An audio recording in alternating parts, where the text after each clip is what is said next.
When candidates say we wouldn't admit 3-year-old orphans, that's political posturing.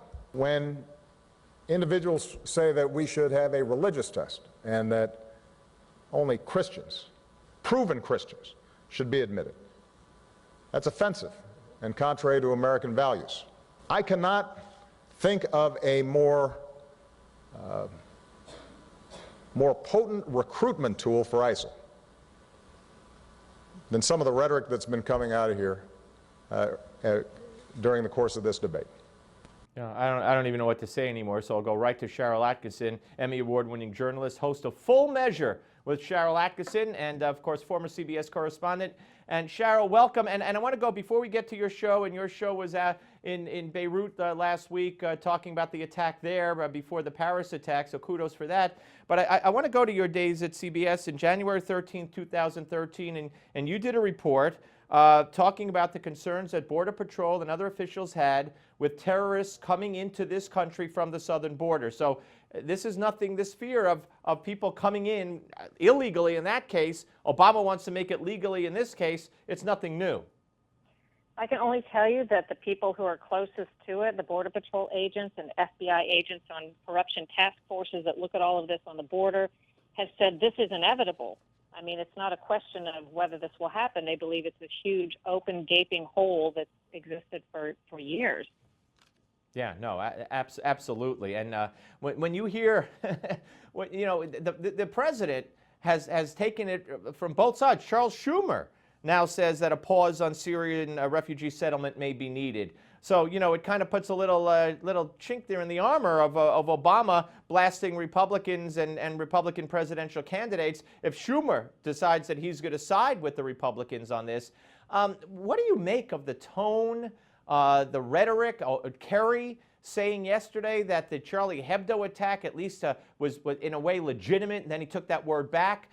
Is that a window into what's in Obama's heart? That, you know, when Palestinians kill Jews, well, you know, at least there's a reason. And when Charlie Hebdo, if you offend Muhammad, well, at least there's a reason. I mean, is that what this administration believes? I have talked to people who have worked in the Obama administration who firmly believe he's made up his mind, I would say closed his mind, they say, to their intelligence that they've tried to bring him about various groups that he does not consider terrorists, even if they are on the U.S. list of designated terrorists. He has his own ideas, and there are those who've known him a long time who say this dates back to law school. If he does not necessarily, you may think this is a good trait, you may think it's a bad trait. He does not necessarily listen to the people with whom he disagrees. He seems to dig in. And, you know, that would be, I suppose he would say, because he thinks he's right. So you're saying, yes, he is facing formidable opposition on this particular point. So when he stands there and says, as he always does, no matter what the issue, you may notice this. I'm sure as a reporter, you notice this like I do. You know, no matter what the issue, no matter what the topic, no matter what the press conference, if it's a controversial thing or he's getting pushback on it from anywhere, he'll say, I'm not the only one who believes this. Everybody believes it. That's a weakness, I think. But you're telling me that you've talked to people in his inner circle or in the administration that are telling you that even though there are groups that might be on our terror list that are classified as terrorist groups, Obama, in his mind, doesn't consider them to be terrorists. Because what? Because they have a gripe? I don't know the reasoning for it. I've only been told by those who have allegedly attempted to present him or been in the circle that have attempted to present him with certain intelligence that they've said he doesn't want it, he said he doesn't want it, or he won't read it in some instances. Wow, that is amazing. All right, let's talk about Full Measure. And again, you guys, you know, again, Paris is not a vacuum, as you pointed out on your show. I mean, you were there, and I think one of the only people on the ground, your show, in Beirut for the bombing that preceded the Paris attack.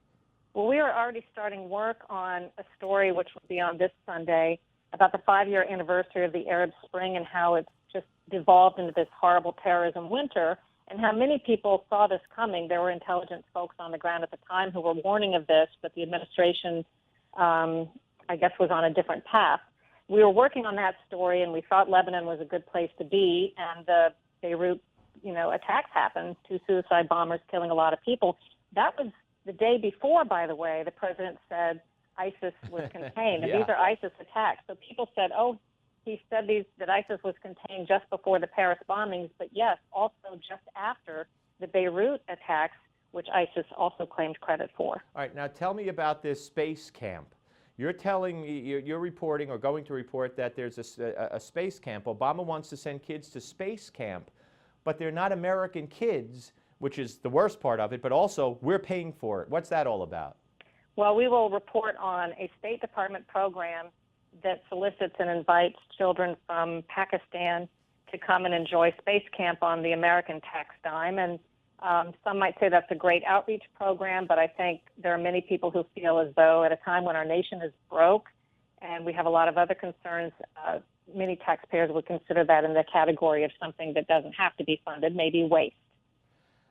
What's the rationale? How do they get away with this? What's the point of bringing Pakistanis or anybody else, kids into the country? Why don't we send kids from inner cities to camp? Well, there is that dichotomy. There are so many needs people discuss in the United States, but there's also a belief that we have a responsibility to serve the needs of so many others. And how do you do it with limited funds? We are out of money. So I think those are all considerations. Yep. I would say federal agencies, they spend money without regard to the idea that there is a limit or that we've run out of money.